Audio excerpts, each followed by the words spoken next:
Asanteni sana, tafadhali tuketi chini. Hey, hii dunia yenu iko baridi jameni. Asalala. Viongozi wetu, maaskofu, pamoja na wachungaji, viongozi, Deputy President, Prime Cabinet Secretary, Speaker wetu, magavana mlio hapa, wabunge, pamoja na wabunge wetu wa county. Ndugu wananchi wa West Pokot, hamjambo. Hamjambo tena. Suba ikokwo. Suba inabo. Takwenya yotin. Bwana Yesu asifiwe. Hebu mnisalimie hewani hivi. Bwana Yesu asifiwe. Asanteni sana. Kwanza mimi nataka nichukue nafasi hii nimshukuru Mungu kwa kutupatia nafasi tufike leo mji wa Kapenguria hapa West Pokot. Niwashukuru viongozi wenu wakiongozwa na gavana wetu Bwana Kachapin na viongozi wetu wa dini kwa kupanga ili tufike hapa leo kwa ibada hii ya muhimu. Tumekuja hapa kumshukuru Mungu kwa sababu mwaka uliopita tulienda kwenye uchaguzi, tuliomba kura yenu, mkatupatia, mkatuongezea maombi nyingi na Mungu akatupatia ushindi. Nasimama mbele yenu kwa niaba ya hawa viongozi wote tuliopata nafasi na bahati ya kuchaguliwa kwa watu wa West Pokot, niseme asante sana. Nirudie tena kwa watu wa West Pokot, kwa kura zenu, kwa imani yenu, kwa maombi mlituombea, narudia kusema asante sana. Kolano, serenyowo, asanteni sana. Mimi vile vile nataka niwashukuru kwa sababu mmekuwa washirika. Tumefanya kazi nyingi pamoja na nyinyi. Hiyo ya uchaguzi ya mwaka uliopita tuliweka historia mpya kama Wakenya ya kwamba tunaweza kupiga kura zetu, tunaweza kuendesha uchaguzi wa amani na vile vile ukawa ni uchaguzi ambao tulimaliza maneno ya ukabila katika taifa letu la Kenya. Mimi nawashukuru watu wa West Pokot kwa kuungana na Wakenya wale wengine wote katika harakati hii ya kuunganisha taifa letu la Kenya. Iwe ni taifa ambayo sote tunaweza kujivunia, mahali ambapo kila Mkenya anaweza kwa bidii yake, kwa kujitolea kwake, kupata haki yake na kuchangia katika kuboresha taifa letu la Kenya. Asanteni sana watu wa West Pokot. Vile niliwaahidi ya kwamba tukimaliza uchaguzi kwa mapenzi ya Mungu, tunataka kuendelea na kupanga mambo ya maendeleo ya taifa letu la Kenya. Tunataka tuhakikishe ya kwamba mbali na yale ya viongozi, tupange yale ya wananchi. Na ndio sababu hiyo nimesikia vile viongozi wetu hapa amesema, na nimekuja hapa West Pokot mara nyingi, na wakati nilianza safari hii na nyinyi watu wa West Pokot, niliwaambia nia yangu ni kubadilisha sura ya West Pokot na heshima ya West Pokot, ijulikane Kenya ya kwamba West Pokot ni watu wangwana, ni watu waaminifu na ni watu ambao ni wabidii. Mimi nafurahi sana kwamba Kenya yetu sasa heshima ya West Pokot ni tofauti. Sura ya West Pokot ni tofauti. na mwenendo wa West Pokot ni tofauti. Wakati tulianza hapa, tukaanza na ile barabara ya lami ya kutoka Cheptongei kuja Kapsait mpaka hapa Kamatira. Watu walikuwa wanafikiri ya kwamba wakati nilitangaza pengine haitajengwa, lakini si ilijengwa. Nikakuja nikawaambia kutoka hapa Makutano kwenda Kacheliba mpaka Konyao tutajenga barabara. Si tumejenga? Mimi nataka niwahakikishie tumeanzisha barabara zile zingine zote. Ile barabara ya kutoka Konyao tutasukuma mpaka Alale. Ile barabara ya ilifika Kapsait ikafika hapa Kamatira. Sasa tumesema tunataka kutoka Kapsait iteremuke mpaka Sekution kule chini, na baadaye tutaiunganisha mpaka ikamilike. Barabara ya kutoka hapa Chepareria ya kwenda Sok, mimi niliwaambia haiwezi kukwama Sok mpaka ifike Tibet. Hiyo barabara najua imefika Jemial, huyu mungwana aliniambia juzi. Hiyo barabara vile vile, kwa sababu tunataka kufungua county ya West Pokot. Niliwaeleza vile vile ile ya Marich pale chini taenda Sigor mpaka ishikane na ile inatoka Parpelo iungane kule Tot. Ndio hii dunia yote ya East ile Kamketa alikuwa anasema na West ishikane, ndio tuweze kuendelea pamoja. Si ni kweli? Barabara zingine ndogo hapa town, Talau, Sioi, Tartar, wapi hiyo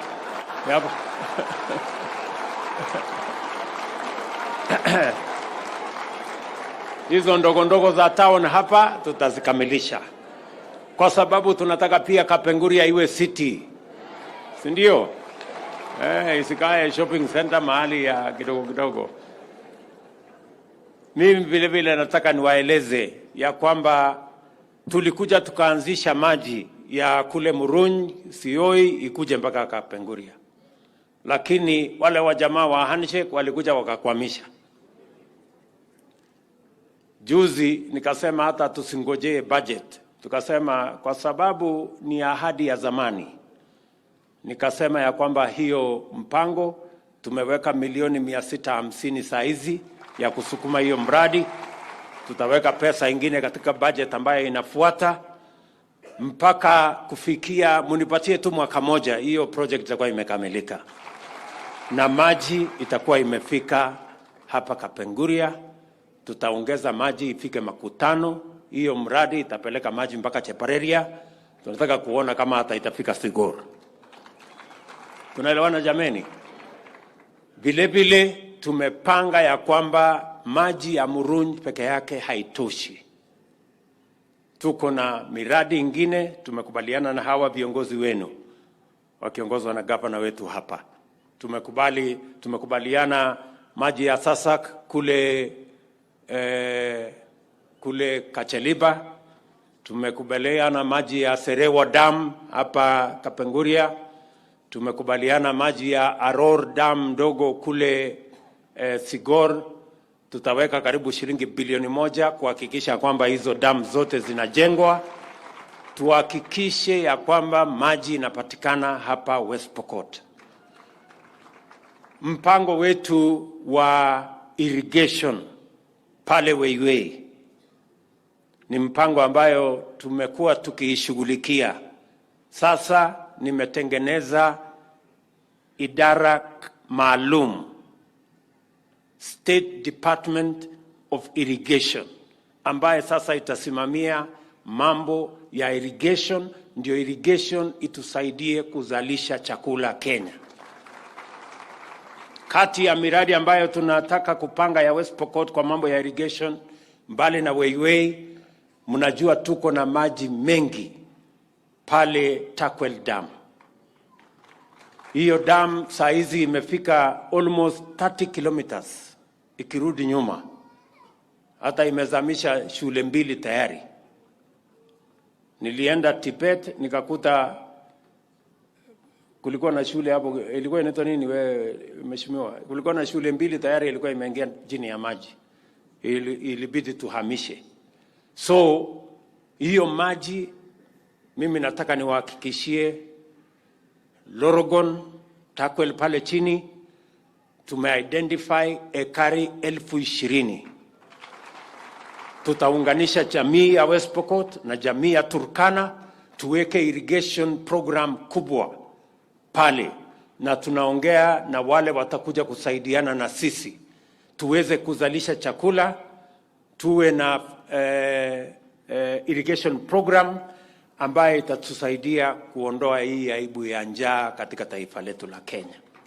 So I am asking the governor of this county and the governor of Turkana to work together, because we want to use the water in Takwel Dam for a big irrigation program so that we can eliminate the shame of hunger in Kenya and especially in Turkana and West Pokot.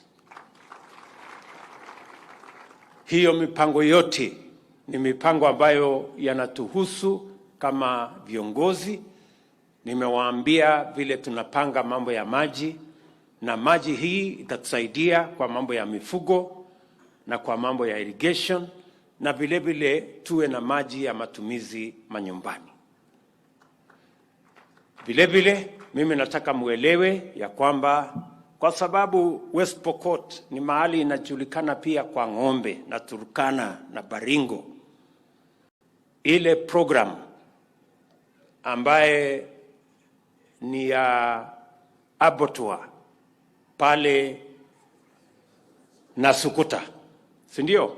Hiyo program ambaye imejengwa karibu 15 years, mimi nataka niwahakikishia kwamba before the end of this year itakuwa complete.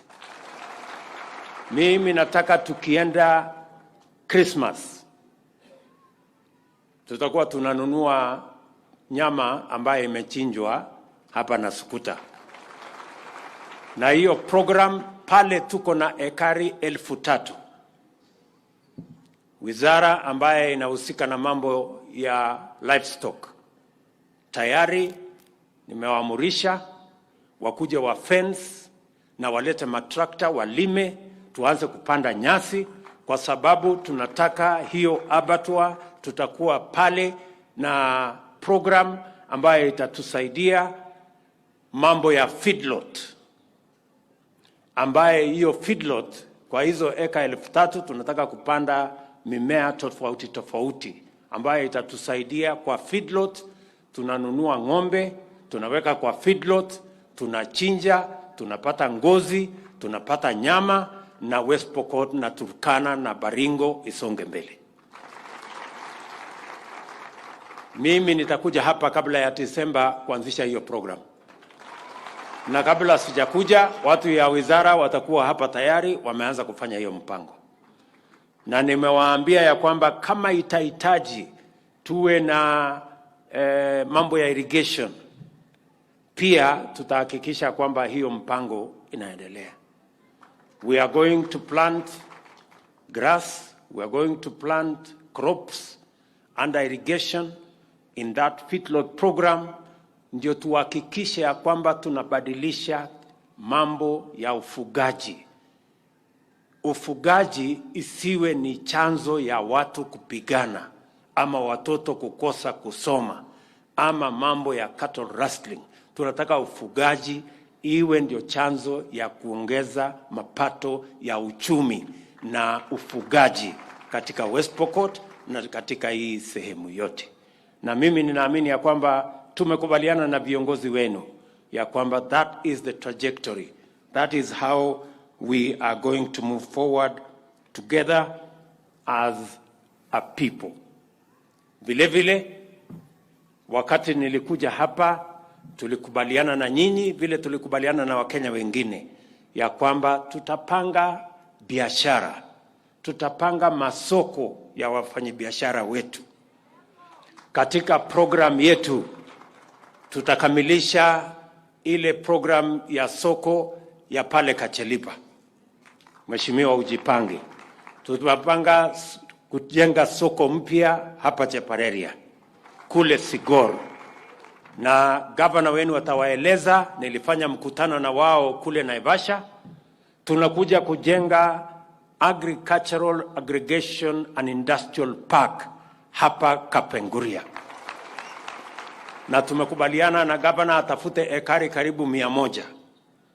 Tutaweka milioni 500 ya kujenga soko ya kisasa, na tutaongeza mpaka iwe na cold rooms. Mkileta mazao yenu ile ambayo hamjapata bei ya sawasawa, tutawawekea mahali ambapo mazao yenu hayataharibika. Mnaweza kungoja wiki moja, mnaweza kungoja mwezi moja, mnaweza kungoja mwezi 2 kama inahitajika, ama miezi 3. Hawa makatel na mabrokers watatafuta biashara nyingine, kwa sababu tutakuwa tumewapata. Unajua kawaida wanakuja wanangojea saa 10, wanasema unajua usiponiuzia kwa bei ile mimi nataka, hii mazao yako itaharibika. Sasa tumewapata. Hiyo ujanja watakoma. Tunaelewana? Kama bei haijakutana na ile mkulima anataka, tunaweka kwa store, tunangojea bei mpaka bei ifike ile bei ya sawa sawa. Tumekubaliana? So Bwana Kachapin, wewe anza kupanga hiyo maneno, mimi namaliza budget, mimi nafika hapa tuanzishe hiyo program. Si ndio? Because it is the only way we are going to move our country forward. We have agreed with all the counties that we are going to ensure that our farmers do not fall prey to cartels and brokers who continuously exploit the sweat of our farmers. Our agro-industrial and aggregation centers in every county will support our farmers to make sure that they get good prices for their produce and nobody takes advantage of them. Tulikubaliana pamoja na nyinyi ya kwamba pia tutahakikisha ya kwamba Wakenya wanapata hali yao ya matibabu kwa njia inayofaa. Tukasema tutakuwa na mpango wa universal health coverage. Tumekamilisha hiyo mpango. Sasa tumepanga kwenye budget vile hiyo mpango itasonga mbele. Na tumekubaliana vile tulisema bottom up. Hiyo mpango ya universal health coverage itaanza na wananchi pale chini. Kila familia 100 tutakuwa na community health promoter ambaye atakuwa anashughulikia mahitaji ya kimatibabu ya kila familia 100 Kenya. Wewe mwananchi ukiwa pale nyumbani, in every 100 households we are going to have a community health promoter. Na saa hizi tunawapangia equipment. Watakuwa pale wanakuja kupima pressure nyumbani. Kabla mambo yako haijaharibika sana, tunapatana na wewe hapo nyumbani. Kabla hujahitaji kwenda hospitali, tutakuwa tumekupima hapo tujue mambo yako iko sawa ama imeenda kombo. Na hiyo ndio universal health coverage we are going to start at the bottom. Tumekubaliana na county governments wote ya kwamba hawa community health promoters, tunawaajiri community health promoters 1,100 katika taifa letu la Kenya. Na tutawalipa kati ya serikali ya kitaifa na serikali ya county. Na ndio watatushughulikia pale mashinani. Tumekubaliana vile itasonga kutoka pale mashinani, hatua ya 2, hatua ya 3 mpaka ifike referral. Kumaanisha tunabadilisha mfumo wetu wa mambo ya matibabu. Badala ya mambo ya curative, sasa tunabadilisha, tunaenda preventive. Tunazuia kabla hatujafika kwa matibabu. That is what we want to do. Na mimi nataka niwaeleze watu wa West Pokot hiyo mpango yetu. Tutashirikiana pamoja na counties, tutafanya kazi hiyo pamoja.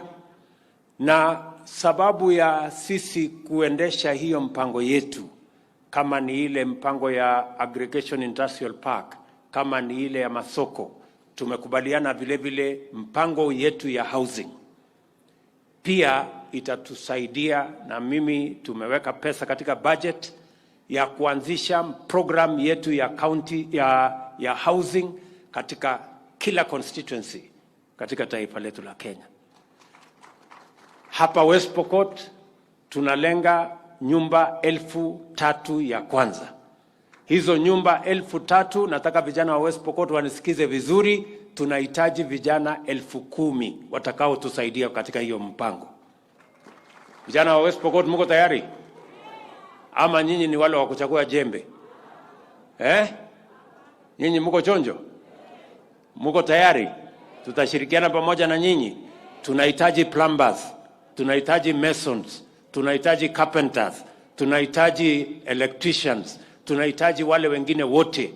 Na hawa wote hatutaki ati tuwatoe katika kaunti ingine. Hiyo kazi yote itafanywa na vijana wa kaunti ya West Pokot.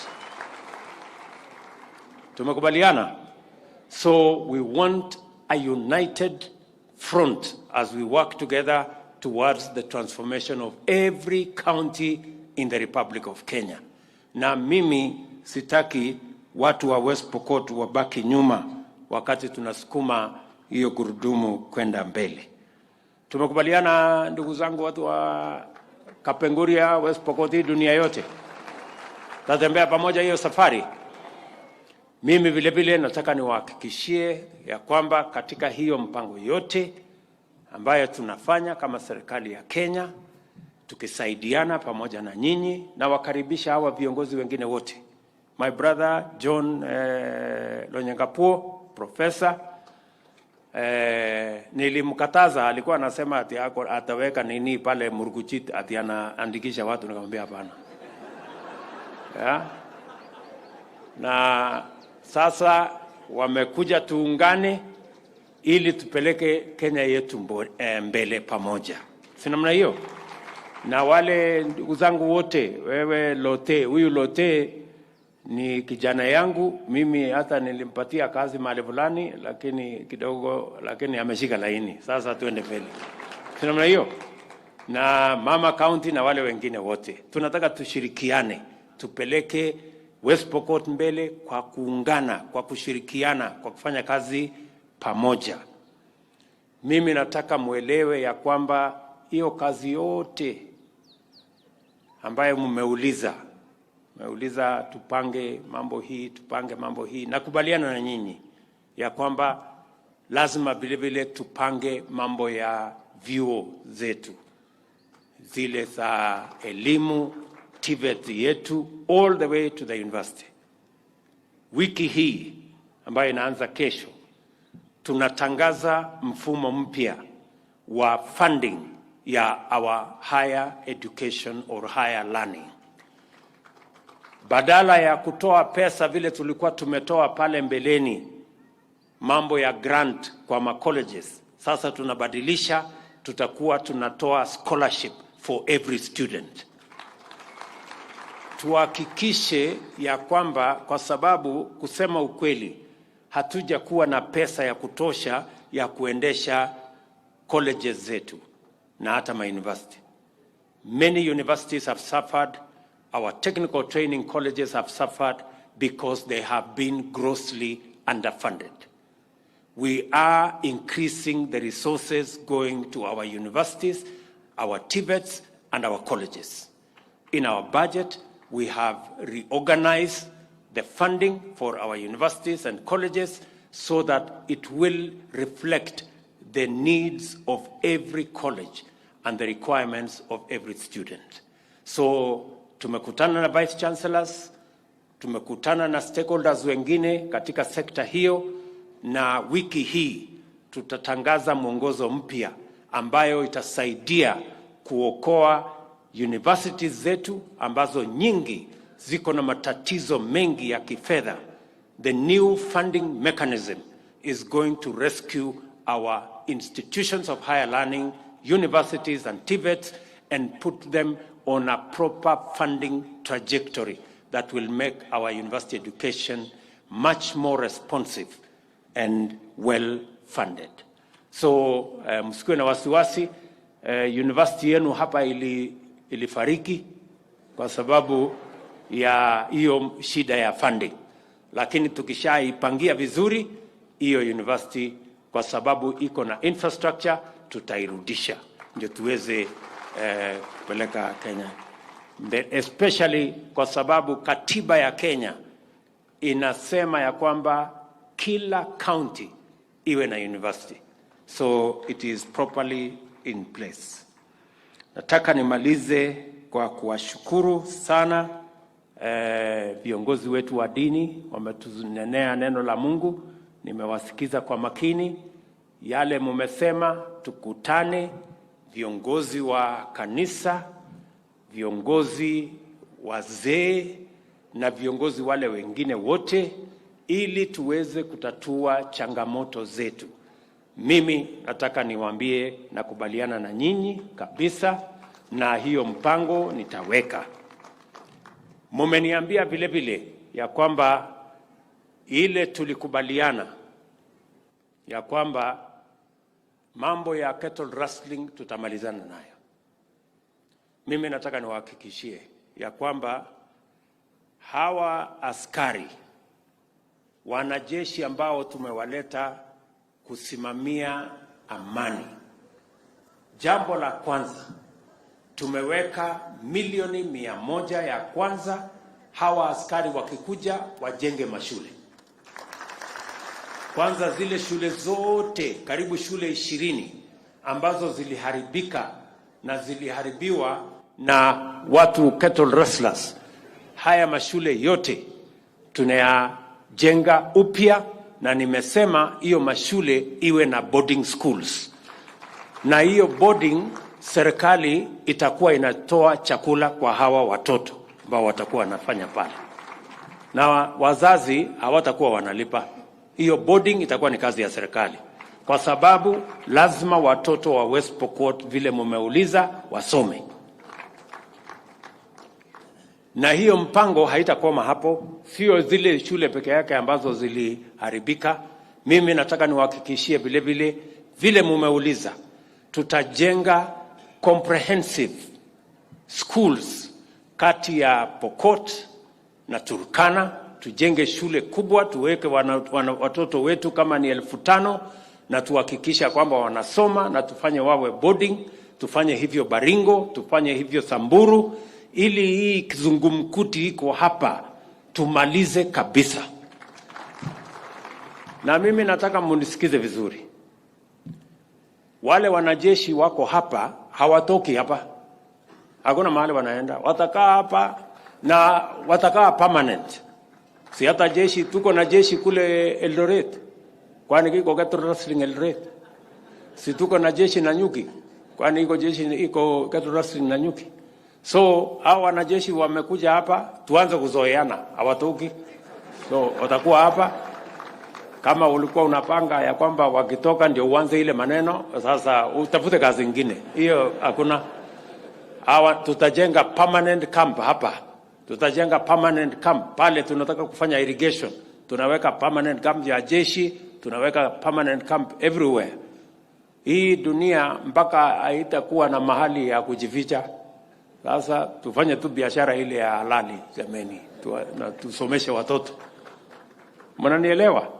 Yes. Unajua tumefanya hii kazi pale mbeleni, askari wanakuja mwezi 6 wanatoka. Wanakuja sijui siku ngapi wanatoka. Saa hii permanent, na nimesema ijengwe permanent. Mnanielewa? Kwa kasi kumi. Na kazi yao sio kuumiza mtu, hapana. Kazi yao ni kupanga tujenge shule. Nimesema saa hii tunatengeneza, tunawanunulia graders kubwa, wakuja wafungue mabarabara. Hiyo ndio itakuwa kazi ya jeshi. Wakuje wachimbe dams, waweke maji, boreholes, ndio hii dunia ifunguke. Tuache kusumbua watu ya West Pokot, kwa sababu watu wa West Pokot ni wangwana, wanataka maendeleo kama Wakenya wengine. Si ni kweli? Ama nyinyi mko na mpango gani? Mko na mpango wengine kweli? Si ni hii ya maendeleo? Si mnataka watoto wasome? Tujenge barabara, tuweke stima, tuwajengee maji.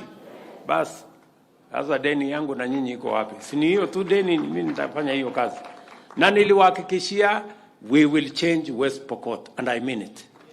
We will change this county. Tunaelewana? Kwa hivyo ndugu zangu wote, viongozi wa hapa, serikali ya Kenya haiwezi kuwa ni serikali ya kudhulumu wa Kenya. Hiyo haiwezekani. So msiko na wasiwasi, hakuna mtu atadhulumu nyinyi. Wale tutapambana na hawa ni wakora. Hawa hawawezi kupata amani. Hawa wakora. Lakini nyinyi mko na shida gani? Nyinyi mko sawa kabisa. Mko mbele. Watoto wenu watasoma, maji mtapata, barabara tutatengeneza, dunia isonge. Ama ni aje? Ile mimi siwezi kubali ni kwamba ati sehemu ya Kenya ibaki nyuma. Na inabakishwa nyuma na watu kidogo. Hiyo hapana. Hiyo nimekataa. Memo kwa kusebwana. Tunaelewana? So hiyo ndio maneno. Na nyinyi mnanijua. Si mimi si mgeni kwenu. Si ile mambo yote niliwaambia tutafanya, si mnaona barabara inasonga vizuri na dunia inasonga vizuri. Tunataka tushirikiane. Sawa sawa. Mwisho kabisa, mimi nitangaze nikiwa hapa West Pokot. Tumekuwa na matatizo. Sisi ni Wakristo. Sisi nchi ya Kenya ni nchi ambayo inamcha Mungu. Wakristo, Waislamu na wale wengine wote wa dini zote, ni kwa sababu tunatambua kwamba nchi ya Kenya ni nchi inayomcha Mungu. Kuna wengine ambao wanataka kutumia dini kuharibu na kuumiza watu wengine, kutumia dini kuendesha maovu, mauaji, utapeli na ukora.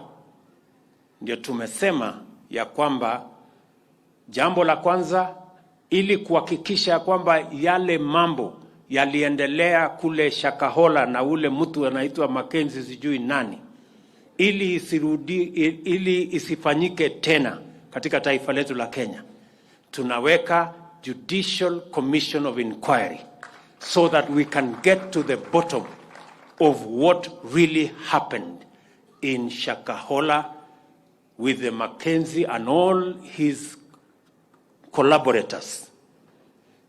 Juzi tulitransfer wale wote ambao walizembea kazini, wale commissioners, policemen, watu wa NIS, watu wa CID ambao walikuwa pale maafa ya kiwango ile ikiendelea.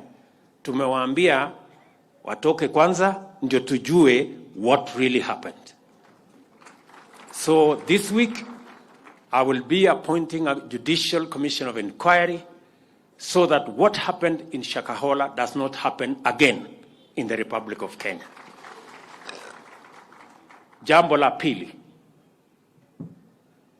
nitafanya consultation na viongozi wetu wa dini katika taifa letu la Kenya. Tuwe na task force so that we can weed out the characters who want to abuse religion, to run businesses and things that are anti-religion in the Republic of Kenya. That we want to provide a framework agreed with our religious leaders, a framework that will provide for self-regulation so that church, so that religion, so that our spiritual leaders can have a mechanism where they can point out to government those who want to abuse religion for other purposes. So tutaketi chini na wao, tutakubaliana so that we can have a task force that is going to help us create a framework where we can weed out the people who are abusing religion in our country. So nataka niwashukuru sana maaskofu wetu kwa kutukaribisha hapa West Pokot. Mjue we are your partners, tutafanya kazi pamoja na nyinyi. hawa viongozi wote wa West Pokot. Mjue ya kwamba serikali ya Kenya tuko tayari kushirikiana na nyinyi katika kuhakikisha kwamba West Pokot inasonga mbele pamoja na taifa letu lote la Kenya, tukiungana kama ndugu moja. Nataka niwahakikishie vile vile ya kwamba kwa sababu tumemaliza uchaguzi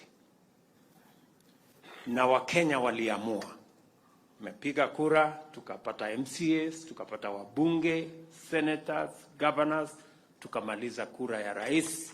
Sasa tunataka tuungane, wale wote tulio viongozi katika taifa letu la Kenya, wa serikali na upande wa upinzani. Hakuna haja ya kuendelea na masindikizo ya mambo ya yale viongozi walipata ama walikosa. Sasa tuanze kupanga vile tutashughulikia mahitaji, matakwa ya wananchi, ya maendeleo na mipango yao ya kupeleka Kenya mbele. Kenya is not just about leaders. It is about 50 million Kenyans. So we must be sensitive. Mahali tumefika, ile mimi nataka niwahakikishie Wakenya wote ni kwamba kila Mkenya atapata nafasi yake ya kuchangia vile anavyopenda, bidii yake, kwa kujitolea kwake, kusukuma biashara yake, kazi yake, kilimo, biashara, kazi ile ingine yote. Serikali ya Kenya itakuwa imara kuhakikisha ya kwamba mali na maisha ya kila Mkenya inalindwa na serikali ya Kenya. Hiyo ni hakikisho I want to give to every citizen of the Republic of Kenya. Wale wanafikiria ya kwamba watatumia mambo ya siasa kuharibu uchumi wa Kenya, kuharibu biashara ya Wakenya, kuharibu kazi ya Wakenya, mimi nataka niwahakikishie they will be met with the full force of the law. We will protect every citizen, protect their business, their interests, and their jobs to make sure that we have a country that is founded on the firm foundation of the rule of law. Na tunaheshimu kila mtu. Tunaelewana jameni? Si mnasema tuendelee ama mnataka tuendelee na mambo ya siasa? Si tulimaliza siasa tarehe 9 mwezi wa 8 mwaka uliopita? Si wale wanataka tuongee siasa, si iko siasa hapa mbele? Wajipange, tutakutana mbele. So watu wa West Pokot, asanteni sana na wapenda sana. Mungu wabariki. Serenyawo, Mungu wabariki sana.